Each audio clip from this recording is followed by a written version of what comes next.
Cabinet సమావేశంలో గతంలో ఈ వికారాబాద్ జిల్లా ప్రాంతంలో రంగారెడ్డి జిల్లా ప్రాంతంలో ఉన్న ప్రజలకు ప్రభుత్వ పరంగా మేము ఇచ్చినటువంటి హామీ మేరకు జియో 111 ఎత్తేస్తూ క్యాబినెట్ డిసైడ్ చేసింది. అయితే దాని మీద చీఫ్ సెక్రటరీ గారి ఆధ్వర్యంలో కమిటీ చేసినాము. పొల్యూషన్ బోర్డు, ఈ పర్యావరణానికి సంబంధించి అటవీ శాఖ ఇతరులందరినీ కలిపి ఎట్టి పరిస్థితులలో మూసీ నది, ఈసా నది మరియు ఆ రెండు జలాశయాలు కలుషితం కాకుండా ఏ పద్ధతిలో దానికి పెట్టానో గ్రీన్ జోన్స్ కూడా డిక్లేర్ చేస్తూ మాస్టర్ ప్లాన్ కూడా ఇంప్లిమెంట్ చేస్తూ ఆ జీవో ఇంప్లిమెంట్ చేయాలని చెప్పి ఆదేశం ఇచ్చినాం.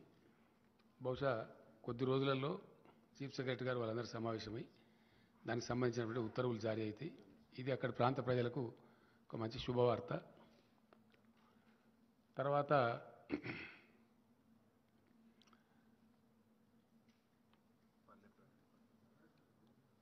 మే 20 నుంచి జూన్ 5వ తేదీ వరకు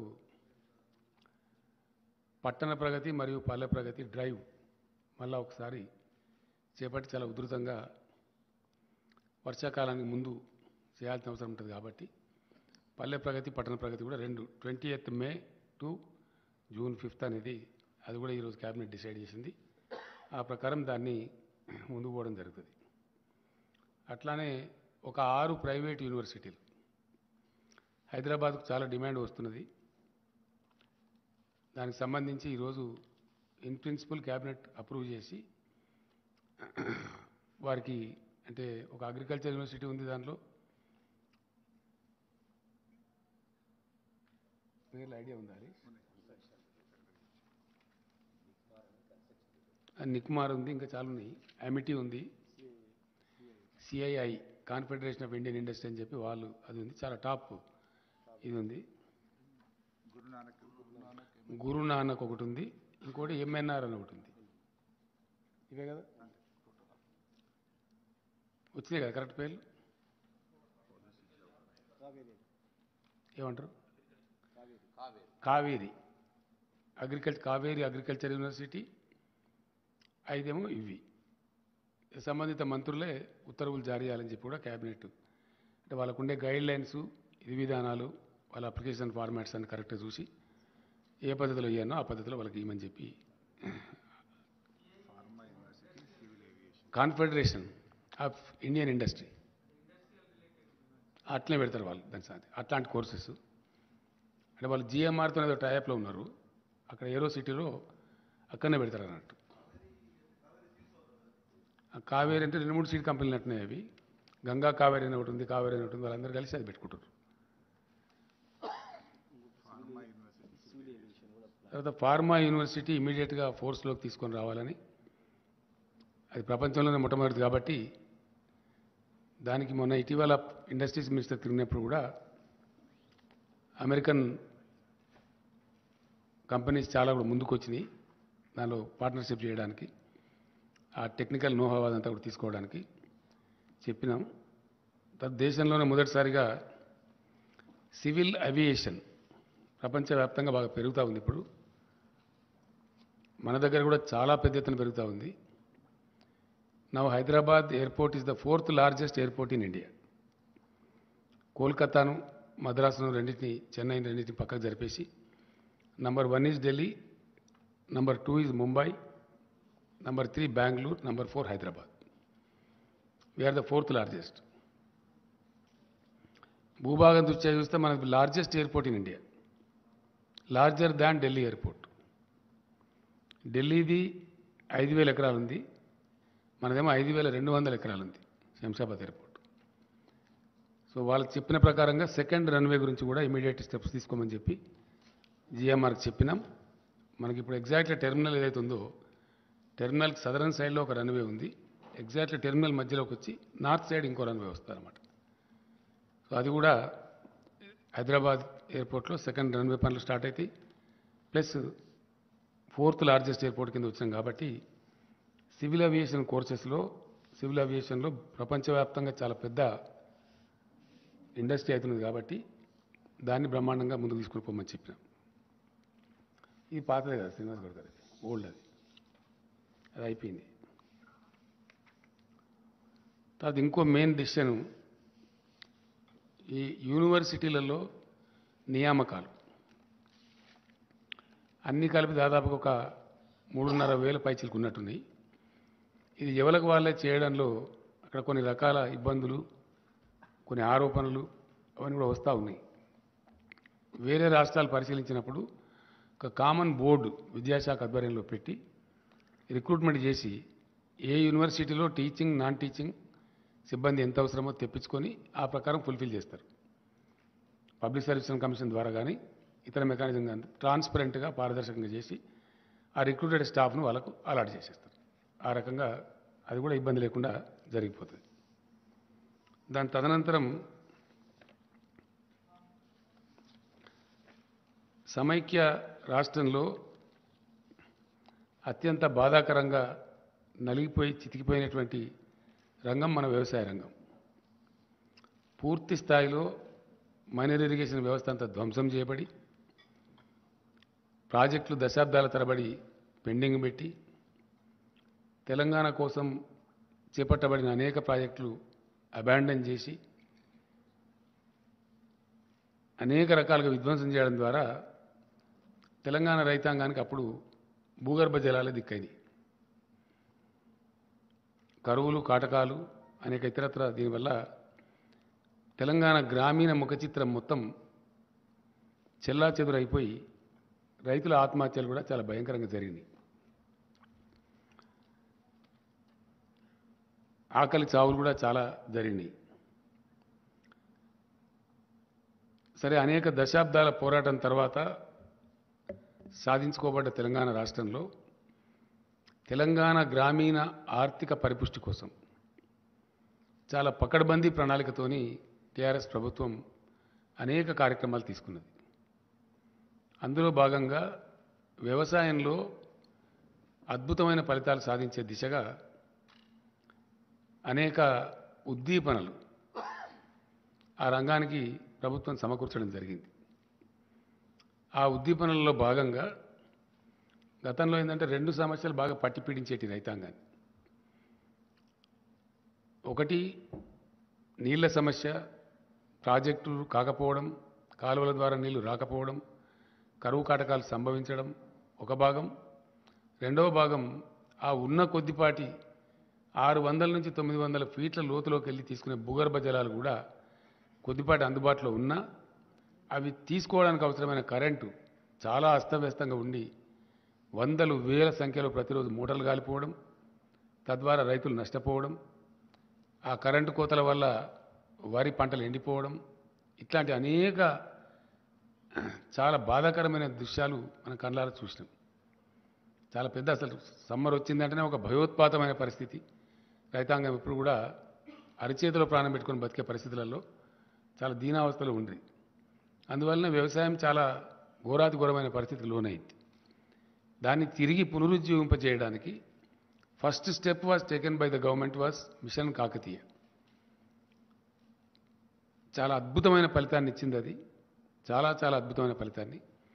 అది సాంకేతికంగా భూగర్భ జలశాఖ, కేంద్ర జలవనరుల శాఖ వాళ్ళ నివేదికల్లో వెల్లడించారు. ఇండియాలో అత్యధికంగా భూగర్భ జలాలు పెంచిన రాష్ట్రం ఏది అంటే తెలంగాణ అని చెప్పడం జరిగింది. దానికి తోడుగా ఎలక్ట్రిసిటీని అద్భుతంగా తయారు చేసి, చాలా చాలా అద్భుతంగా తయారు చేసి క్లీన్ ఎనర్జీ సప్లై చేయడంలో, నాణ్యమైన విద్యుత్తును 24 అవర్స్ అన్ని రంగాలకు అందించడంలో తెలంగాణ గొప్ప విజయం సాధించింది. ఇంకా ఇప్పుడు మనకు రాబోయే రోజులలో యాదాద్రి 4000 మెగావాట్స్, ఎన్టీపీసీ కన్స్ట్రక్ట్ చేసినటువంటి 1600 మెగావాట్లు ఇయర్ 23లో మనకు అందుబాటులో రాబోతూ ఉంది.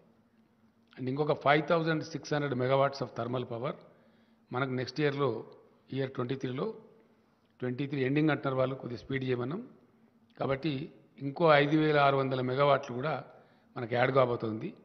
ఆ రకంగా విద్యుత్ పంపిణీ విధానంలో ఉండేటువంటి ఆ యొక్క అసమతుల విధానాన్ని సమతులం చేసి అంటే డిస్ప్రపోర్షనేట్ సిస్టమ్ అంతా కూడా ప్రపోర్షనేట్ చేసి చాలా చక్కగా నాణ్యమైన విద్యుత్తు కోతలు లేకుండా లో వోల్టేజ్ లేకుండా అందించడం వల్ల కూడా గణనీయంగా వ్యవసాయ ఉత్పత్తులు పెరిగిపోయినాయి.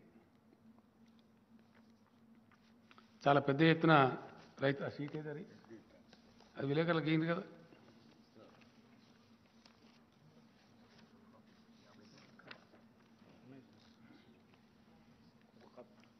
కాపీ ఏదిరా బాబు, మీ దగ్గర పెట్టుకుంటే నా విలేకరులకు ఇవ్వాలి కానీ.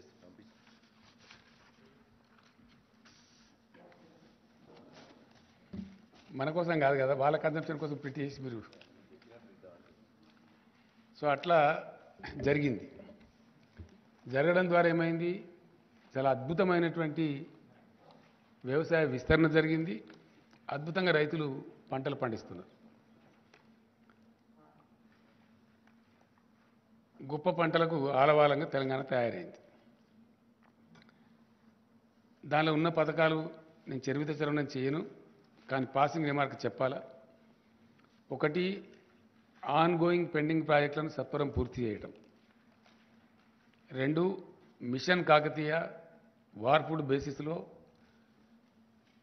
ప్రపంచమే అబ్బురపడే విధంగా ఈవెన్ యుఎన్ఓ కూడా ప్రశంసలు వచ్చినాయి. ఆ రకంగా మిషన్ కాకతీయ కంప్లీట్ కావటం. 3, రీఇంజనీరింగ్ చేసి భారీ ప్రాజెక్టులకు శ్రీకారం చుట్టి అద్భుతంగా world's largest multi stage lift irrigation scheme Kaleshwaram record టైంలో కంప్లీట్ చేయటం. దాని ఫలితాలు కూడా అందుతూ ఉన్నాయి. వీటికి తోడుగా గత 3-4 సంవత్సరాలుగా భగవంతుని దయ వల్ల ప్రకృతి కరుణించి అద్భుతమైన వర్షపాతం కూడా దీనికి జోడైంది. దానికి తోడుగా కరెంటు అద్భుతంగా అన్ని సీజన్లలో ఏ మాత్రం వోల్టేజ్ ప్రాబ్లం లేకుండా సరఫరా కావడం కూడా చాలా ఇంపార్టెంట్ ఇన్పుట్ అయింది.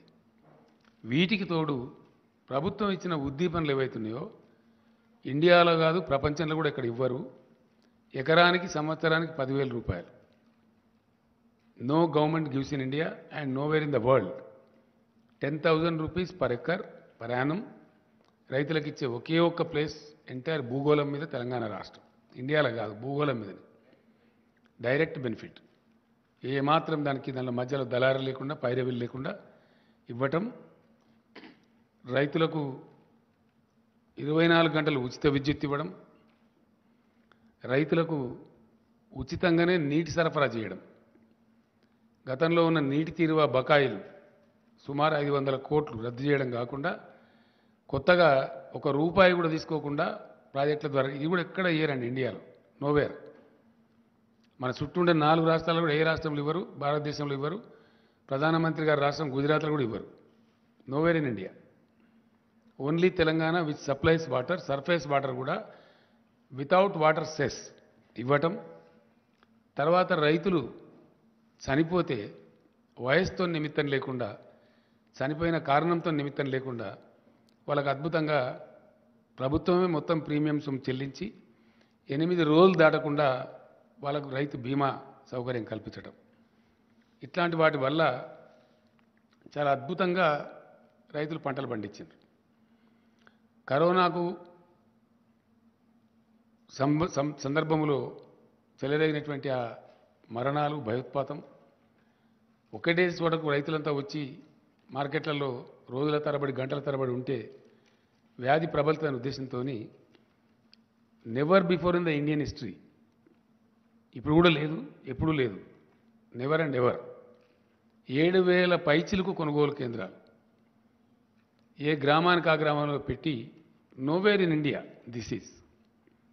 తెలంగాణ సైజుతో కంపేర్ చేస్తే చాలా ఎక్కువ.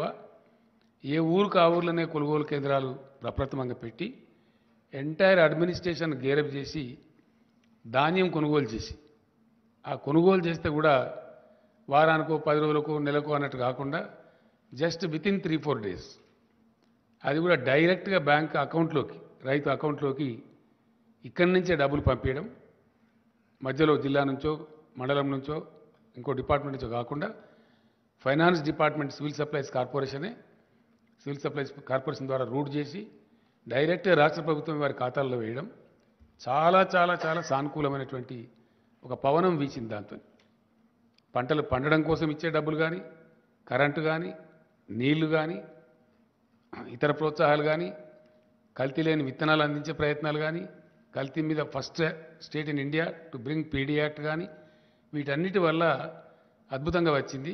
దాంతోపాటు కొనుగోళ్ళు ఎక్కడికక్కడనే జరిగి 3వ రోజుకు 4వ రోజుకి వారి బ్యాంకులోకి క్లీన్గా డబ్బులు రావడం, అకౌంట్లో జమ కావడం ఎక్కడ ఉండదండి ఇండియా మొత్తంలో. ఏ స్టేట్లో కూడా ఉండదు, అసలే ఉండదు, ఉండదు కాక ఉండదు. ఆ విధంగా జరగడం వల్ల వీటన్నిటి సమాహారంగా రైతులు అద్భుతంగా ధాన్యం పండిస్తూ ఉన్నారు. అయితే ఇంకా చాలా ఉన్నాయి. వెరసి జరిగింది ఏంది? నెట్ రిజల్టు అంటే 1 కోటి ఎకరాల విస్తీర్ణం పెరిగింది, 2 పంటలు కలిపి 1 కోటి పైచిలుకు. 2014-15 to 2022 more than 1 crore acres. ఈ మల్టిపుల్ యాంగిల్స్లో ఈ పనులన్నీ జరిగేటప్పటికీ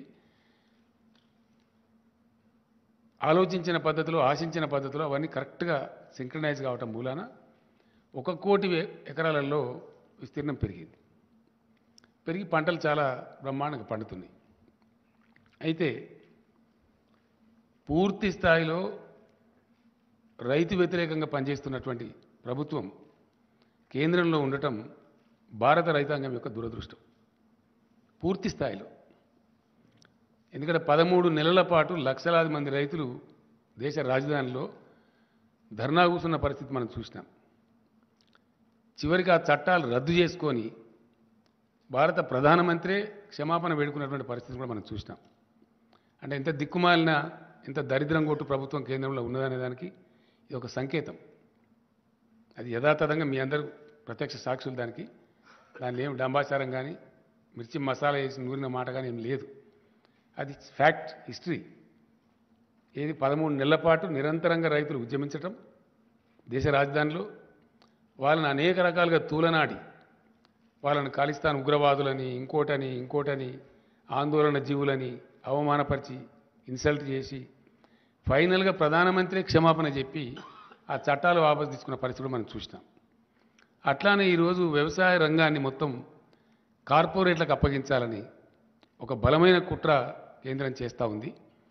అంటే రైతులు వాళ్ళ భూములన్నీ కార్పొరేట్ కంపెనీలకు అప్పగించాలి, దానిలోనే జీతగాలుగా పనిచేయాలి. ఇది అల్టిమేట్ కుట్ర. దాన్ని దృష్టిలో పెట్టుకొని వ్యవసాయ రంగాన్ని కుదేలు చేయాలని చెప్పి అనేక దుర్మార్గాలు చేస్తూ ఉన్నారు. మేము డిమాండ్ చేసినాం, గ్రామీణ ఉపాధి హామీ పథకాన్ని వ్యవసాయానికి అనుసంధానం చేయండి అంటే చెయ్యరు. ఆ కూలీలంతా వస్తారు, చౌకగా వస్తారు, రైతులకు లాభసాటిగా ఉంటుంది, ఏ ఊరికి ఆ ఊరిలో పని దొరుకుతుంది, ప్రతి ఊళ్ళో వ్యవసాయం ఉంటుంది కాబట్టి అంటే అది చెయ్యరు. 2 ఆ మేనిఫెస్టోలో పెడతారు కానీ అమలు చేయరు. వాళ్ళ ఎన్నికల హామీలో పెట్టినరు కానీ అమలు చేయరు. 2 ఎరువుల మీద ధరలు పెంచిండ్రు. అలొకేషన్ మొన్న జరిగిన బడ్జెట్లో, లాస్ట్ టైం కూడా బడ్జెట్ సందర్భంగా నేను చెప్పిన, ఎరువుల మీద విపరీతంగా ధరలు పెంచిండ్రు. 2 భూగర్భ జలాల మీద ఆధారపడి వ్యవసాయం చేసే రైతులకు వాళ్ళ బావుల కాడ మీటర్లు పెట్టాలి అని దిక్కుమాలిన పనికిమాలిన విద్యుత్ సంస్కరణలు తెచ్చిండ్రు. దానికి ఇన్సెంటివ్స్ పెట్టి 0.5% FRBM లోన్ కూడా దానికి అనుసంధానం చేసి రాష్ట్రాలను నష్టానికి గురి చేస్తూ ఉన్నారు. అంటే వ్యవసాయ రంగాన్ని బలహీనపరచాలి, కుదేలు చేయాలి, డిస్కరేజ్ చేయాలి అనేటువంటి అంతర్గత కుట్రలో ఇవన్నీ బాగా. అట్లానే మార్కెట్లన్నీ లేకుండా చేస్తాం అని చట్టాలు తెచ్చిండ్రు. సరే, ఇప్పుడు తూక ముడిచిండ్రు. ఆ తర్వాత ఆ రోజు రైతులకు హామీ ఇచ్చిండ్రు, మేము MSP కోసం అది చేస్తాం, మరొకటి చేస్తాం, ఇంకొకటి చేస్తాం అని చెప్పి ఈరోజు వరకు అతి గతి లేదు. నిన్న మొన్న పార్లమెంట్ సెషన్ జరిగితే వాళ్ళకి అవసరమైన చట్టాలు పాస్ చేసుకున్నారు తప్ప ఆ రోజు రైతులకు ఇచ్చిన హామీ నిలబెట్టుకోలేదు. ఇలా దేశ రైతాంగం అంతా కూడా గమనిస్తూ ఉన్నారు. నిన్న నాతో పాటు ఢిల్లీలో ధర్నాలో పాల్గొన్న ఆ రాకేష్ టికాయత్ కూడా ఒక మహాసంగ్రామాన్ని మొదలుపెట్టబోతున్నాం మళ్ళీ భారతదేశంలో అని చెప్పి కూడా చెప్పడం జరిగింది. అది డెఫినెట్గా జరుగుతుంది కూడా. అదే పద్ధతిలో తెలంగాణ పండించినటువంటి ధాన్యం, వరి ధాన్యం విషయంలో చాలా చిక్కిరి బిక్కిరిగా వితండవాదం చేస్తూ పిచ్చి పిచ్చిగా తలా తోకలేని విధంగా కేంద్ర ప్రభుత్వం వ్యవహారం చేసింది. నేను స్వయంగా వెళ్ళినాను, మాట్లాడినాం. రాష్ట్ర మంత్రివర్గం యొక్క 5-6 సభ్యులు వెళ్ళినారు, వాళ్ళు మాట్లాడినారు, లెటర్స్ ఇచ్చినాం, అవన్నీ కూడా చేసినాం. ధాన్యం కొనమంటే దాన్ని కాలుకు పెడితే మెడకు పెట్టి కాలుకు పెట్టడమే కాకుండా అతను చాలా అవమానపరిచి రైతులను మాట్లాడినాడు, రాష్ట్రాన్ని మాట్లాడినాడు. 2 విషయాలు ఏంటంటే ఎంత చీప్గా, ఎంత తెలివి తక్కువగా ఆ మంత్రికి అసలు మెదడు, జ్ఞానం, బుద్ధి ఏమైనా ఉందా లేదా కూడా అర్థం కాదు. అతను నూకలు తినడం అలవాటు చేయండి మీ రాష్ట్రానికి. మంచి ఫైన్ రైస్ పండించి అద్భుతమైన పంటను దేశానికి అన్నం పెట్టే రైతాంగానికి వాళ్ళు వడ్లు పండించి మంచి బియ్యమే దేశానికి అన్నట్టు వాళ్ళు నూకలు తినన్నట్టు. ఎంత గర్వం అండి, ఎంత అహంకారం. దేశానికి అద్భుతమైన పంట పండించి అన్నం అందించేటువంటి తెలంగాణ ప్రజలను మీరు నూకలు తినండి, నూకలు తినడం అలవాటు చేయండి అని చెప్పడం. ఇంకోటి, నేను పోయినప్పుడు ఆయన అన్నాడు, క్యా చమత్కార్ కర్ దియా భాయ్ తెలంగాణ, క్యా చమత్కార్ హో గయా అని ఒకటి. రెండవది ఇంకోటి, అతి తెలివి తక్కువగా, అంటే వాళ్ళకి తెలివి తక్కువ ఉండి ఇతరులకు కూడా తెలివి తక్కువ ఉన్నది అనుకుంటారు అన్నట్టు. అది చరిత్ర ఇడ. Yes, definitely. ప్రాబ్లమ్ ఈజ్ వాళ్ళకున్న వీక్నెస్, వాళ్ళకున్న తెలివి తక్కువతనం, వాళ్ళ సోమరిపోతనము, వాళ్ళ పరిపాలన సామర్థ్యం లేని అవివేకము అందరికీ కూడా ఉన్నాయని అనుకుంటారు అన్నట్టు. వాళ్ళకి ఆ స్థాయి లేదు. ఇప్పుడు తెలంగాణకు ఉన్న స్థాయి కేంద్రానికి లేదు. లేక పర్ఫార్మ్ చేయలేక, చేతగాక, పరిపాలన చేతగాక వాళ్ళు సాధించలేని గమ్యాలు, లక్ష్యాలు తెలంగాణ సాధిస్తే దాన్ని జీర్ణించుకోలేక క్యా చమత్కార్ హో గయా. ఇప్పుడు మీకు ఇచ్చిన షీట్లో ఉన్నది చమత్కారం ఏందో, మీకు ఇచ్చిన షీట్లో క్లియర్గా ఉంది. వీళ్ళు ఎంత అంటే 36 లక్షలు తెలంగాణలో వరి సాగు అయితే యాసంగిలో ఒక్క పంటలో, మొత్తం దేశంలో సాగైంది ఎంత? ఏ రాష్ట్రంలో సాగైంది ఎంత? మన దానిలో సగం కూడా ఏ రాష్ట్రంలో సాగాలి. అట్లీస్ట్ మన దానిలో 50% కూడా ఏ రాష్ట్రంలో సాధ్యం కాలే. That is what is the Chamatkar of Telangana. ఇది అర్థం కాక, తెలివి లేక చెప్పచ్చు కదా, మాకు శాత కాదు, మేము దద్దమ్మలము, ఏదో గెలిచిన మతం పేరు మీద, మన పేరు మీద గెలిచే అధికారం చేస్తున్నాం, కానీ మాకు శాత కాదని చెప్పచ్చు కదా.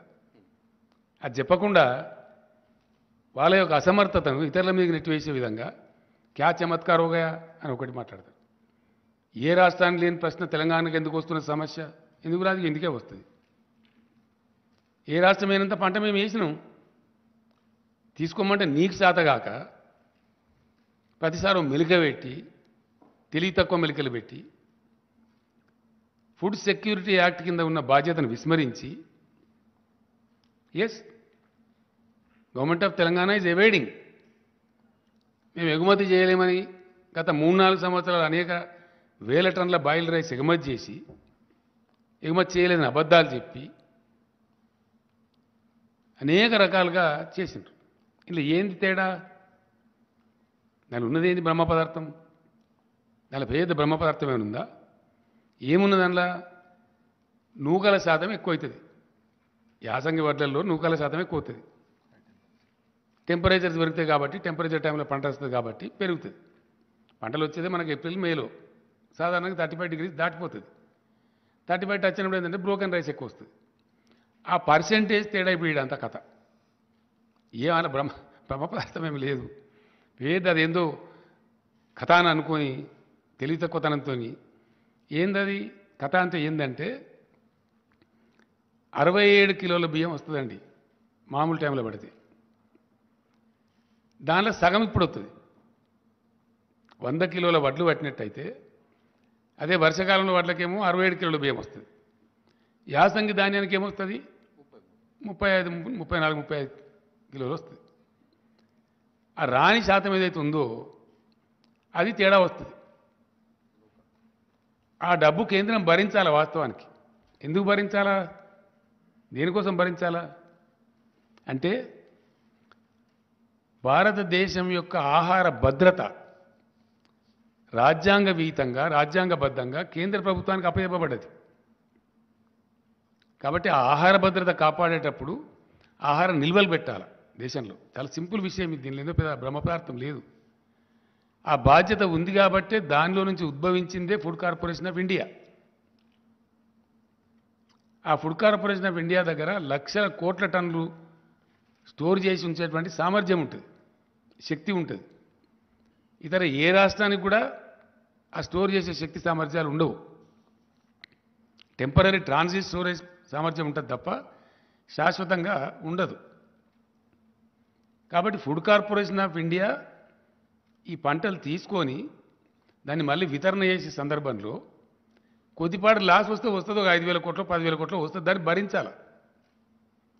కొన్ని సందర్భాల్లో ప్రపంచంలో కరువు వచ్చినప్పుడు ఎక్స్పోర్ట్ చేస్తే లాభం కూడా వస్తుంది, కొన్నిసార్లు లాభం వస్తుంది, కొన్నిసార్లు నష్టం వస్తుంది.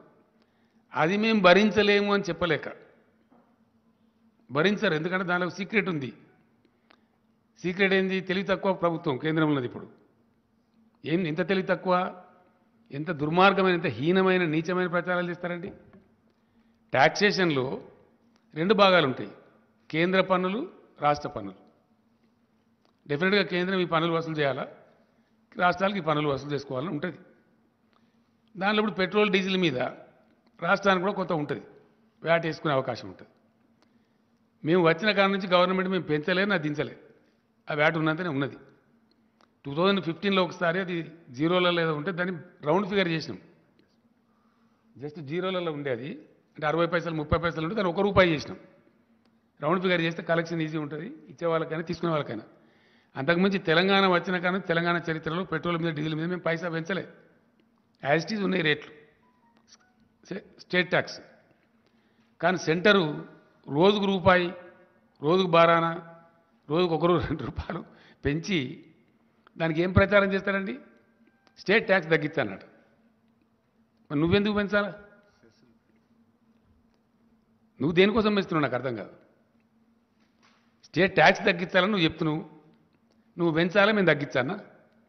అంటే నీ జేబు నిండాలి, మా జేబు ఖాళీ కావాలి. నేను ఎన్నుకున్న ఫిలాసఫీ ఏంటండి? భారతీయ జనతా పార్టీ ఆర్ఎస్ఎస్ వాళ్ళ యొక్క ఫిలాసఫీ ఏంటంటే బలమైన కేంద్రం, బలహీనమైన రాష్ట్రాలు. వీళ్ళు ఆర్థికంగా దివాలా తీయాలి, రాష్ట్రాలు చిప్పబట్టుకొని నిలబడాలి లైన్లా, వాళ్ళ చెప్పు చేతలలో ఉండాలి. అంటే ఇది ఫెడరల్ సమాఖ్యకు పూర్తి విరుద్ధమైనటువంటి, టోటల్ అగెనిస్ట్ ఉండేటువంటి ఒక దిక్కుమాలిన సిద్ధాంతం. ప్రజాస్వామ్యం యొక్క పరిణతి, మెచ్యూరిటీ ఆఫ్ డెమోక్రసీ, ప్రజాస్వామ్య పరిణతి పెరిగిన దేశాలలో సెంటర్ నుంచి పవర్స్ డెవల్యూట్ అవుతాయి రాష్ట్రాలకు, రాష్ట్రాల నుంచి లోకల్ బాడీస్కు ట్రాన్స్ఫర్ అవుతాయి. అది టైర్ విధానం.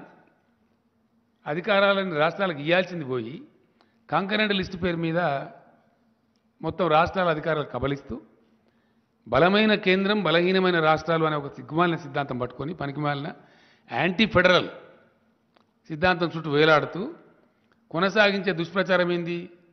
స్టేట్ ట్యాక్స్ తగ్గించమనండి, పెట్రోల్ రేట్లు తగ్గుతాయి. మరి నువ్వెందుకు వేస్తున్నావు? ఒకవేళ భారత ప్రభుత్వం యొక్క నీతి సామాన్య ప్రజలకు తక్కువ ధరలకే పెట్రోల్ డీజిల్ అందించాలని అయితే పెంచద్దు కదా. నువ్వు పెంచి రాష్ట్రాన్ని తగ్గించమని ఎట్లా అంటావు? నీకు ఏ నోరుతోనంటావు? నీ నోరా మోరా? What it is? నువ్వు పెంచకుండా ఉండి నువ్వు తగ్గించమంటే నువ్వు గొప్ప నువ్వు అవుతావు. నేను పెంచుతా, నువ్వు తగ్గియాల. ఇది నీతా? ఇటువంటి సిద్ధాంతంతో ఫుడ్ సెక్యూరిటీ బాధ్యత మీ మీద ఉండంగా కూడా దాని నుంచి తప్పించుకుంటూ, దాని నుంచి పారిపోతూ, వెన్ను చూపుతూ చేసే అరాకిరి ఏందండి? కిరికిరేంది? ఏమవుతుంది ఇప్పుడు? ఏదైతే 30% నూకలు వస్తాయో, 32%, 67 అయితే సగం వస్తాయి కదా, దాని మీద వచ్చే నష్టం భరించాలి. ఆ గ్యాప్, దానికి ఇంత గగ్గోలు పెట్టి గందరగోళం ఎత్తి కేంద్ర మంత్రులు ఎల్లయ్య మల్లయ్య, వాడేవాడో చెప్ప, వీడేవాడో రాను, ఇదా? ఇది ఒక గింత పెద్ద దేశాన్ని పరిపాలించే ప్రభుత్వం యొక్క నీతి? భారత రైతుల ఏడలు అవలంబించాల్సిన పద్ధతి ఇది. దీనికోసం మోరిల్లాగా నోర్లు పెట్టుకొని పచ్చి అబద్ధాలు మాట్లాడుతున్నామని తెలిసి ఆత్మవంచన చేసుకొని ఇన్ని అరుపులు, పెడబొబ్బలు, ఇన్ని కథల?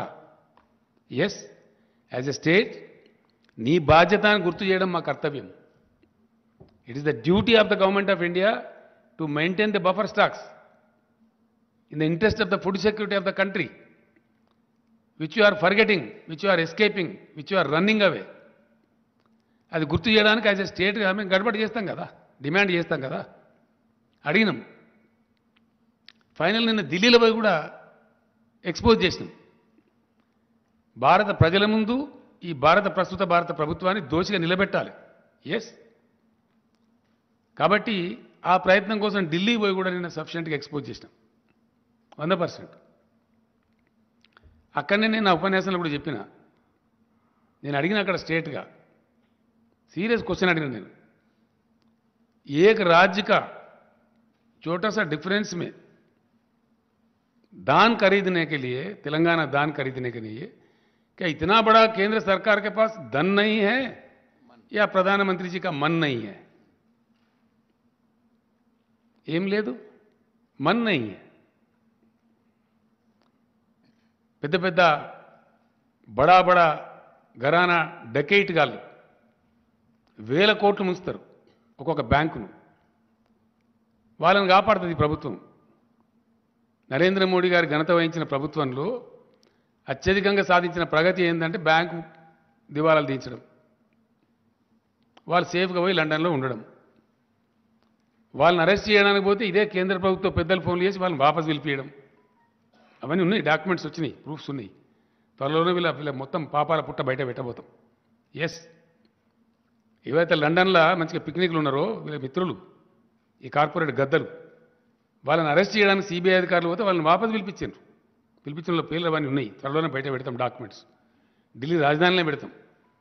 సో ఇవన్నీ చేసుకుంటూ వేల లక్షల కోట్ల రూపాయలు, ఎంతనండి ఇప్పటి వరకు 10.5 లక్షల కోట్ల రూపాయలు మాఫీలు చేశారు సావుకారులకు, సేట్లకు, బడా బడా కంపెనీలకు, ఈ బ్యాంకుల మోసాలు చేసేటోళ్లకు. ఇప్పుడు తెలంగాణలో వచ్చే డిఫరెన్స్ ఏంది? ఒక 3,000 3,500 కోట్లు వస్తుంది యాసంగి ధాన్యం మొత్తం కొంటే, అంతేనా కమలాకర్? 3 నుంచి 3,500 కోట్లు వస్తుంది. ఒక 3,500 కోట్లు 60 లక్షల మంది రైతులకు సంబంధించి, ఒక రాష్ట్రానికి సంబంధించి భరించలేని కేంద్రం ఒకడే దొంగ 21,000 కోట్లు మోసం చేస్తాడు, ఒకడు 18,000 కోట్లు చేస్తాడు. వాళ్ళని మాత్రం ఏమన్నది నిక్షేపంగా ఉంటుంది. ఒక అదానీ గ్రూప్కి ఈ మధ్య 12,000 కోట్లు మాఫీ చేశారు. ఈ మధ్యన పేపర్లోనే వచ్చింది, మీరే రాసిన వార్తలు. అది శాతనవుతుంది కానీ ఈ రైతుల కోసం ఒక 1,500 2,000 కోట్లు 3,000 కోట్లు పెట్టుమంటే అది శాత కాదు. దానికి వీరంగాలెత్తుడు, అరుపులు, పెడబొబ్బలు, కుట్రలు, అరాకిరి మాటలు, పనికి మాలిన దిక్కుమాలిన ఆరోపణలు, క్యా చమత్కారోగాయనుడు, రీసైక్లింగ్ చేస్తున్నారు అనుడు. రీసైక్లింగ్ చేస్తుందా గవర్నమెంట్? ఎక్కడ చేస్తారా? సాధ్యమే పనేనా? మాకేం పని లేదా? ఓ కేంద్ర మంత్రి మాట్లాడతాడు ఈ మాట, ఇంత పెద్ద భారతదేశం యొక్క మంత్రి. అంటే ఎంత నీచంగా, నికృష్టంగా రైతాంగం పట్ల, దేశ ప్రజల పట్ల ఎంత బాధ్యతారహితంగా కేంద్రం ఉన్నదనే దానికి ఇది ఒక సంకేతం. సో ఏ విధంగా ఉన్నది, ఎన్ని రకాలుగా ఉన్నది, ఎంత బహుముఖీనంగా ఉన్నది, వీళ్ళ యొక్క దుర్మార్గమైనటువంటి రైతు వ్యతిరేక విధానం అనేది ఎక్స్పోజ్ చేయాలని చెప్పి మేము సఫిషియెంట్గా చేసినాం. డెఫినెట్గా నేను ఢిల్లీలో నా స్పీచ్లో నేను చెప్పిన, మీరు ఇయ్యనంత మాత్రాన హమారే కిసానంకు హమ్ గంగామే నై డూబ్ దేంగే, మేము ఎట్లా కాపాడుకుంటాం, మీకు ఎట్లా తెలివిలేదు, మేము కాపాడుకుంటాం, మాకు ఆ ధైర్యం ఉంది, అవసరం వస్తే ఒక పూట ఉపాసం ఇంకొక ఖర్చు తక్కువ చేసుకుంటాం అని కూడా చెప్పిన నేను. దాని ప్రకారంగానే ఈరోజు క్యాబినెట్లో సాకల్యంగా విషయాన్ని చర్చించినాం. రైతాంగానికి మేము చెప్పినాం ఏమని, వెయ్యకండి, దుర్మార్గమైన కేంద్రం ఉంది, చక్కదనం లేదు వీళ్ళది, వీళ్ళ వ్యవహారం సరిగా లేదు, కేంద్రంలో ఒక విధవ పనికిమాలిన గవర్నమెంట్ ఉంది, కాబట్టి మీరు ఇతర పంటలు వేసుకోండి అని చెప్పినాం. చెప్తే పాపం చాలా వరకు 20 లక్షల వ్యవసాయం తగ్గిపోయిందండి. ఆల్మోస్ట్ 55 lakhs to 30 lakhsకి వచ్చింది. అంటే 36 ఉంది, దానిలో ఒక 3 లక్షలు సీడ్కి పోతుంది, ఒక దాదాపు 2-2.5 లక్షలు రైతులు తినడానికి ఉంచుకుంటారు సాధారణంగా. అంటే సరాసరి ఒక 20 లక్షల ఎకరాలలో వరి పంట తగ్గేయగలిగినాం మేము ఎఫర్ట్ చేసి. ఆ టైంలో ఇక్కడ ఉండబడే బీజేపీ మేము కొంటాము, మీరు ఎంత నెయ్యండి, కేంద్రమే ఉంటుంది అని వీరంగాలు ఎత్తి ఓ దుర్మార్గమైన దుష్ప్రచారం చేశారు. కొంతమంది పాపం ప్రత్యామ్నాయం లేక 100 రూపాయల నుండి వాళ్ళు వేసుకున్నారు, వెరసి మొత్తం మీద పంట వేసుకున్నారు. వేసినారు కాబట్టి ఇప్పుడు ఈ కేంద్రము ఈ చిన్నపాటి డిఫరెన్స్ మేము భరించము, మా వల్ల కాదని చేతులు ఎత్తేసారు. మేము చివరి దాకా ప్రయత్నం చేసినాం. ఇప్పుడు పంటలు వచ్చేస్తున్నాయి, ఆల్మోస్ట్ ఫుల్ స్పీడ్లో కోతలు స్టార్ట్ అయిపోయినాయి ముమ్మరంగా. కాబట్టి తెలంగాణ రైతాంగాన్ని ఫ్రీ సబ్సిడీ కోసం మేము ఇచ్చే ఖర్చు 12,000 కోట్లండి ఎలక్ట్రిసిటీ బోర్డుకు. రైతు బంధు కోసం రాష్ట్ర ప్రభుత్వం చేసే ఖర్చు 15,000 కోట్లు. రైతు బీమా కోసం మేము పెట్టే ఖర్చు 1,600 కోట్లు. నీటి తీర్వాలు గిటి తీర్వాలు తీసుకోకుండా ఫ్రీ వాటర్ సప్లై చేస్తాం, తద్వారా కొంత నష్టం వస్తుంది.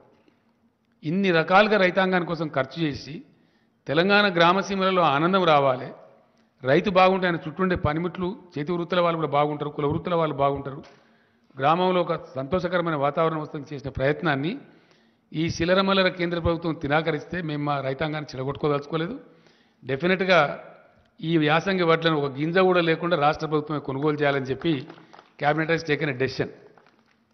దానికి ఆ వచ్చే వ్యత్యాసం ఎంత, ఆ వ్యత్యాసానికి మేము భరించాల్సింది ఎంత అనే దానికి ఒక 4 ఎక్స్పర్ట్స్ దాంతో చీఫ్ సెక్రటరీ ఆధ్వర్యంలో ఒక కమిటీ వేసినాం. ఆ కమిటీలో చీఫ్ సెక్రటరీ గారు, ఫైనాన్స్ సెక్రటరీ గారు, అగ్రికల్చర్ సెక్రటరీ గారు, ఇరిగేషన్ సెక్రటరీ గారు. ఇరిగేషన్ సెక్రటరీ గారు గతంలో సివిల్ సప్లైస్ కమిషనర్ కూడా పనిచేసిండు, ఆయనకు అనుభవం ఉంది. ఈ 4 కలిపి మేము కమిటీ వేసినాం. తక్కువ నష్టంతో ఈ ధాన్యం కొనాలి, డిస్పోజ్ కావాలి. ధాన్యం కొనుగోళ్లకు బ్రహ్మాండంగా రేపటి నుంచే యుద్ధ ప్రాతిపదికన కలెక్టర్లతో వీడియో కాన్ఫరెన్స్ పెట్టమన్నాం, ఆదేశాలు ఇచ్చినాం. గౌరవ మంత్రులందరినీ కూడా రిక్వెస్ట్ చేసినాం. రేపు ఇమీడియట్ జిల్లా కేంద్రాలకు పోయి టోటల్ అడ్మినిస్ట్రేషన్ గేరప్ చేసి ప్రతి ఊరిలో in each and every village కొనుగోలు కేంద్రాలు స్టార్ట్ చేయమని చెప్పినాం. రాబోయే 2-3 రోజుల్లో మొత్తం ఎస్టాబ్లిష్ చేసి సివిల్ సప్లైస్ మినిస్టర్ గారు దానికి అవసరమైన గోనె సంచులు, మన్ను, మశానం ఏమేమి ఉంటుందో ఆ తతంగం అంతా ఆ డిపార్ట్మెంట్ చూసుకుంటుంది. దానికి ఏవేవైతే అవసరాలు ఉంటాయో సివిల్ సప్లైస్ డిపార్ట్మెంట్ వాళ్ళు కోఆర్డినేట్ చేస్తారు. ఇక్కడ సమర్థవంతమైన ప్రభుత్వం ఉంది కాబట్టి, డెలివరీ చేయగలిగిన ప్రభుత్వం ఉంది కాబట్టి, నిర్ణయం తీసుకుంటే చాలా కఠినంగా పడుతరంగా డెలివరీ చేసేటువంటి ఒక పటిష్టమైన ప్రభుత్వం ఉంది కాబట్టి వితిన్ 3-4 డేస్ మొత్తం కొనుగోలు చేస్తాం. నేను రైతాంగానికి విజ్ఞప్తి చేస్తా ఉన్నా, ఒక్క గింజ కూడా తక్కువ ధరకు అమ్మకండి. 1960 రూపాయల ఎంత ఉంది అది, 1960 అయితే ఎంఎస్పి ఉందో టంచన్గా 1960 రూపాయలు మీకు చెల్లిస్తాము. గతంలో ఎట్లయితే మీ బ్యాంకులకు వచ్చినాయో అదే పద్ధతిలో మీ బ్యాంకులకు వస్తాయి. ఈ దిక్కుమాలిన కేంద్రం మనకు మొండి చేసి చూపించినంత మాత్రం మనం చిన్నబుచ్చుకునేది ఏం లేదు. ఎందుకంటే ఎప్పుడు చూడని నీళ్లు చూస్తున్నారు, ఎప్పుడు చూడని కరెంటు చూస్తున్నారు. మంత్రివర్గంలో మాకు అదే చర్చ జరిగింది. ఎందుకంటే ఎప్పుడు ఇదివరకు లేనటువంటి ఒక ఫీల్ గుడ్, ఒక అద్భుతమైనటువంటి ఉల్లాసభరితమైన వాతావరణం గ్రామసీమలలో ఉంది. పొలాలు పచ్చగా కనబడుతున్నాయి. పల్లె పల్లెలో పల్లేరులు మొలిసే పాలమూరులో అనే కాడ పల్లె పల్లెలో పంటలు పండే పాలమూరు కాడ అని చెప్పి ఇప్పుడు ప్రజలు పాడుకుంటున్నారు. ఎస్, అదే కవి చెప్పిండు నాకు. పీరీల పండుగ అప్పుడు గోరెటెంకన్న గారు వాళ్ళ ఊర్లో ఉండే, నేను తెల్లారి రమ్మని చెప్తే వచ్చిండు ఆయన. ఎక్కడికి పోయిందంటే అక్కడ పోయినా, మా ఊరికే పోయినా. ఇంతకుముందు ఎడారిలాగా ఉండే సార్ ఇప్పుడు కోనసీమలాగా ఉందని చెప్పిండు ఆయన. అంత అద్భుతంగా పంటలు పండుతున్నాయి కాబట్టి ఆ వాతావరణం డిస్టర్బ్ చేయొద్దు, మళ్ళీ మన గ్రామసీమలలో వెల్తి తేవద్దు. సరే, మనకు 2,000-3,000 కోట్లు 4,000 కోట్ల ఖర్చు అయినా మంచిదే, రైతాంగాన్ని చిన్నబుచ్చొద్దని చెప్పి ప్యూర్లీ రైతుల యొక్క ఇంట్రెస్ట్లో ఈ కొనుగోలు చేయాలని నిర్ణయించినాం. కాబట్టి రైతులు ఎవ్వరు కూడా ధాన్యం తక్కువ ధరకు అమ్మకండి, నో డిస్ట్రెస్ సేల్. ప్రతి గింజ ప్రభుత్వం కొంటుంది, ఒకరోజు వెనుకనో ముందో. కాబట్టి దాన్ని చేయాలని చెప్పి కోరుతున్నాను నేను. మీరు తక్కువ ధరకు అమ్ముకోవద్దు. దాని తర్వాత రెండవ విషయం ఏంటంటే, తెలంగాణ రాష్ట్రం తరఫున నేను మొన్ననే చెప్పిన, తప్పకుండా నిన్న మొన్న నాకుండే చిన్న ఆరోగ్య సమస్య వల్ల ఢిల్లీలో దాదాపు 8 రోజులు గడిపిన నేను. చాలామంది మిత్రులు కలిసిండ్రు, చాలామంది ఎకానమిస్టులు కలిసిండ్రు, రాజకీయ నాయకులు కూడా కలిసిండ్రు, కొందరు ఫోన్లో మాట్లాడింది, కొందరు కలిసిండ్రు, రకరకాలు జరిగింది. భారత మేధోవర్గం మొత్తం ఆలోచిస్తూ ఉంది. అలా భారతదేశాన్ని ఇప్పుడున్న ప్రభుత్వం, అధికార పార్టీ బీజేపీ ఒక దుర్మార్గమైనటువంటి, అనారోగ్యకరమైనటువంటి, అనాలోచితమైన విధానంలో వాళ్ళ సంకుచిత రాజకీయాల కోసం మతోన్మాదాన్ని పెట్టరేగేటువంటి ప్రయత్నం చేస్తూ ఉన్నారు. అన్ని రకాలుగా దేశాన్ని దెబ్బతీసిండ్రు. జీడిపి మొత్తం నాశనం అయిపోయింది, ఎకానమీ చెల్లాచెదురైంది, నిరుద్యోగ సమస్య పెరిగింది, ఆరోగ్య సమస్యలు పెరిగినాయి, పరిశ్రమలు మూతపడుతున్నాయి, అన్ఎంప్లాయ్మెంట్ పెరిగిపోయింది, హంగర్ ఇండెక్స్లో కూడా క్షీణించిపోయింది, ఇబ్బడి ముబ్బడిగా విపరీతమైన సెస్సుల రూపంలో ప్రభుత్వం ట్యాక్సులు పన్నులు విధిస్తూ ఉంది, నిత్యావసరాల ధరలు పెంచుతూ ఉంది, సామాన్య ప్రజలు నడ్డి విరుస్తూ ఉంది. లెక్క లేకుండా అలక్ష్యంగా అన్ని పెంచడం, వాళ్ళకు ఒక అహంకారం తలకెక్కింది బాగా, నిష, అధికార నిష. ఏంది మేమన్నీ చేస్తాం, ఏదైనా రాగానే ఒకటి లో కాశ్మీరీ ఫైల్స్, లో పుల్వామా, లో తోక, లో తొండెం అని ఆ మత గజ్జికి సంబంధించినటువంటి ఒక చిల్లర షార్ట్ కట్ మెథడ్లో ప్రజలను అప్పటికప్పుడు ఉద్వేగపరచడం, 10 ఓట్లు సంపాదించుకోవడం జరుగుతూ ఉంది. నిన్నకు నిన్న శ్రీరామనవమి పండుగ జరిగింది. శ్రీరామనవమి పండుగ భారతదేశం అంతా జరుపుతారు, ప్రతి గ్రామంలో జరుపుతారు, ప్రతి ఇంట్లో జరుపుతారు, అందరు పూజ చేసుకుంటారు. శ్రీరామనవమి నాడు ఇప్పుడు ఎన్నికలు రాబోయే రాష్ట్రాలలో ఏం జరుగుతూ ఉంది, ఎన్నికలు లేని రాష్ట్రాలలో ఏం జరుగుతూ ఉంది. గుజరాత్లో రాళ్ళెత్తారు, కర్ణాటకలో రాళ్ళెత్తారు, వేరే కాడ ఎందుకో వేయరు. ఎక్కడ ఎన్నికలుంటే అక్కడ డ్రామా స్టార్ట్, రాళ్ళేసుడు, ఉద్రిక్తతలు సృష్టించుడు, ఆ ఉద్వేగంలో నుంచి వచ్చేదాన్ని పొలిటికల్ క్యాపిటలైజ్ చేసుడు అనేటువంటి ఒక చిన్న ట్రిక్ పెట్టుకొని దీని ముందర ఏదున్నా సరే సమయానికి అన్ని చెల్లాచెదురైతే అనేటువంటి ఒక దిక్కుమాలిన ఆలోచనతో మొత్తం దేశాన్ని సర్వభ్రష్టం చేసే పరిస్థితి పోతూ ఉన్నారు. చాలా బాధాకరం అండి, చాలా అంటే చాలా.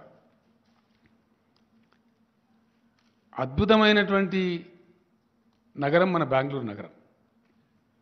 అనేక ప్రభుత్వాల యొక్క కృషి ఫలితంగా అది సిలికాన్ వ్యాలీ ఆఫ్ ఇండియా అయింది. 30 లక్షల మందికి డైరెక్ట్గా ప్రత్యక్షంగా ఐటీ ఉద్యోగాలు దొరుకుతాయి. మరో 30 లక్షల మందికి ఆల్మోస్ట్ ఇండైరెక్ట్ ఉద్యోగాలు దొరుకుతాయి. అంత అద్భుతమైనటువంటి రాష్ట్రంలో చాలా అయిందా time, just 2 minutes, 5 to 7, yeah. ఆ రకంగా ఉన్నటువంటి రాష్ట్రంలో 6 రకాల నిషేధాలు ప్రభుత్వం ఉత్తర్వులు ఇస్తాయండి. హిజాబు నిషేధము, హలాల్ మాంసం నిషేధము, ముస్లింలు నడిపే వాహనాలు ఎక్కద్దు, ముస్లింల షాపులలో ఖరీదు చేయొద్దు, ఇంకేదో దిక్కుమాలి అండి పనికిమాలి. దీని బ్యాక్లాష్ ఏముంటుందండి? మొన్న కువైట్ దేశంలో 11 మంది పార్లమెంట్ సభ్యులు ఆ ప్రభుత్వానికి రాసిండ్రు, కిక్అవుట్, అక్కడ ఆ దేశంలో వ్యవహారం బాగాలేదు, వాళ్ళు మన దగ్గర ఉంటే కూడా దుర్మార్గంగా ఉంటుంది, వీళ్ళని ఎలగొట్టండి అని చెప్పి మాట్లాడుతున్నారు. అట్లా దాదాపు దేశం నుంచి 13 కోట్ల మంది ప్రజలు వివిధ దేశాల్లో బ్రతుకుతున్నారు. అనేక ఉద్యోగాలు, చిన్న చిన్న వ్యాపారాలు ఏదో చేసుకొని బ్రతుకుతున్నారు. ఒకవేళ ప్రపంచం వాళ్ళందరినీ తరిమేస్తే ఈ భారతీయ జనతా పార్టీ వాళ్ళని పోషిస్తుందా? వాళ్ళకి ఇండియాలో ఉద్యోగాలు ఇస్తారా? ఏం జరగబోతుంది? ఉన్న పరిశ్రమలు మూతపడితే ఇలా పరిశ్రమలో పనిచేసే కార్మికుల గతేం కావాలా? ఉన్న ఐటీ పరిశ్రమ బిస్తర్ కడితే ఐటీ ఉద్యోగుల గతేం కావాలా? పెట్టుబడిదారులు విముఖత చూపితే, పెట్టుబడుల వెలువ రాకపోతే, కొత్త ఉద్యోగాల కల్పన జరగకపోతే ఈ నిరుద్యోగ యువత యొక్క ఆశలను నెట్టిపోవాలా? దేశం చిన్నాభిన్నమైతే మళ్ళీ సంభాళించుకోవడానికి కనీసం 100 సంవత్సరాలు పడుతుందండి. ఈ చిన్న మతపిచ్చితోని, చిన్న ఉద్వేగాలతోని, అప్పటికప్పుడు కలిగే తాత్కాలిక రాక్షస ఆనందంతో దేశం కోల్పోయేది చాలా ఎక్కువ. దేశం అతి భారీ మూల్యం చెల్లించక తప్పదు. ఎస్, ఇది చరిత్ర చెప్పిన సాక్ష్యం. ఎన్నో ఘటనలు ఉన్నాయి. కాబట్టి ఈ ఉన్మాదుల చేతిలో పడి దేశ యువత, దేశ మేధావులు కొట్టుకొని పోతే 100 సంవత్సరాలు భారతదేశం వెనుకపోతుంది. 100 సంవత్సరాలు, ఒక century. Country is going to lose a century which is disastrous, which is unwanted, undesirable. కాబట్టి దేశ ప్రజలు, ఈ ఉన్మాదులు, ఈ దుర్మార్గులు చేసేటువంటి ఈ కుటిలమైనటువంటి, కుచితమైనటువంటి విషయాలు వాళ్ళు గ్రహించి తప్పకుండా తమను తాము రక్షించుకునే దిశగా భారతదేశం కదలాలి. ఇది బుద్ధిజీవుల దేశం. డెఫినెట్లీ నేను బలంగా నమ్ముతాను, ఇండియా రియాక్ట్స్. ఇండియా బుద్ధు దేశం కాదు, బుద్ధిజీవుల దేశం. యాజ్ అండ్ వెన్ గివెన్ తప్పకుండా భారత ప్రజ తిప్పి కొడుతుంది, గిల్లి పడేస్తుంది. మేమేదో ఇవాళ ఉన్నామని అహంకారపూరిత మాటలు మాట్లాడి రాష్ట్రాల నుంచి వచ్చే మంత్రులను, రాష్ట్ర ప్రభుత్వాలను అరాకిరిగా మాట్లాడి, ఇష్టం వచ్చిన కథలు మాట్లాడి మేము నడిపించగలుగుతాం అనుకుంటే హిట్లర్లు, ముస్సోలినీలు, నెపోలియన్లే పోయిన చరిత్రలో. అంతకన్నా గొప్పలు కాదు వీళ్ళు. అందుకు సంబంధించి తప్పకుండా తెలంగాణ రాష్ట్రం నుంచి భారతదేశాన్ని చైతన్యపరచడంలో, దక్షిణ భారతదేశాన్ని చైతన్యపరచడంలో ఏదైతే నేను ప్రముఖ పాత్ర వహిస్తాను చెప్పినో తప్పకుండా ఆ పోరాటాన్ని బాగా ఇంటెన్సిఫై చేస్తాం. ఎస్, నేను నాకు రైతు నాయకులు కూడా ఇక్కడ కలిసినరు, మాట్లాడినరు.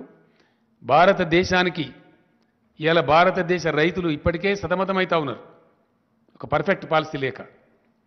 ఆ రైతాంగానికి దిక్కు దివాణం లేకుండా అయిపోయింది. వాళ్ళని బికారులుగా చూస్తూ ఉంది ఈ ప్రభుత్వం, గతి లేని వాళ్ళుగా చూస్తూ ఉంది. ఏం చేస్తారు మమ్మల్ని అని అనుకుంటా ఉంది. ఏం చేసినారు? మీ మెడలే వంచి ప్రధానమంత్రితోనే క్షమాపణ చెప్పించారు. అది మర్చిపోవద్దు, జాగ్రత్త. ఇండియా రాజ్యాంగపరమైన రక్షణలు ఇస్తూ, మినిమం సపోర్ట్ ప్రైజ్కు రాజ్యాంగ రక్షణ ఇస్తూ, రైతుకు ఇంటిగ్రేటెడ్ న్యూ అగ్రికల్చర్ పాలసీ రావాలి ఈ భారతదేశంలో. ఒక integrated new agriculture policy of India రావాల్సిన అవసరం ఉంది. డెఫినెట్గా దాన్ని నేను పిలుస్తున్న ఎకానమిస్టులను కూడా చాలామందిని, అశోక్ గులాటి గారు కూడా వస్తామన్నారు, దాన్ని మొత్తం ఆ రైతు నాయకులు కూడా వస్తామన్నారు. త్వరలోనే హైదరాబాదులో మొత్తం భారత రైతాంగానికి సంబంధించిన అన్ని రాష్ట్రాల రైతు ప్రతినిధులను, ఢిల్లీలో ఉద్యమం నిర్వహించిన రైతు సంఘాలను హైదరాబాద్కే పిలిపించి ఇక్కడ వర్క్షాప్ పెట్టి ఆ పాలసీ ఇక్కడ డిక్లేర్ చేస్తాం.